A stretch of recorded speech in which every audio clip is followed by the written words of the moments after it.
Hello and welcome to Food for Thought, insights for busy leaders and managers in just 150 seconds.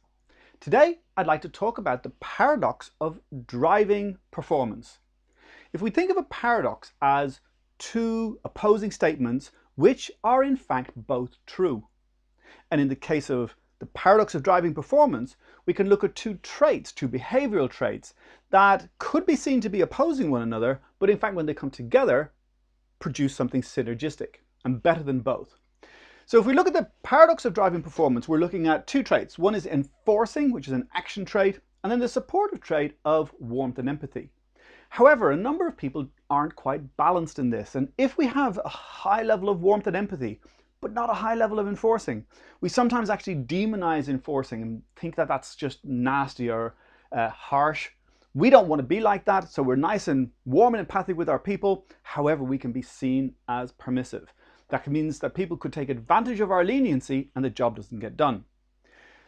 What can also happen though is that we're very harsh on enforcing, we're very strict on enforcing, making sure that the rules are done. We don't have a lot of warmth and empathy with our people, and that can actually lead to a climate of fear, and then that will also break rapport and people won't enjoy their work and could actually begin to look for work elsewhere. Where what we have then is an imbalance in harsh, and because we've got the high enforcing and the low warmth and empathy. And what we actually are looking for is a balance of both. So you've got balanced versatility and what we call compassionate enforcing.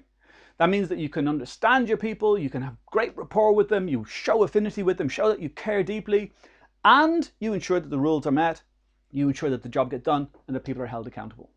Because it's interesting to note, if we have an imbalance and we're very warm and empathic and low in enforcing, stress can build up, the job doesn't get done, and we can actually flip to the opposite and then go nuts when someone doesn't do the job properly because of the stress and become harsh. We can become the very thing that we don't want or that we're trying to avoid.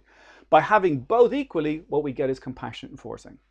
If you're missing out on both and both are low, we end up with cool permissive, which is very unproductive. So I'd like you to think about, where are you with your team? How much warmth and empathy do you have with your team? And how much are you holding them to account to ensure that the job gets done? That's food for thought. Thank you very much.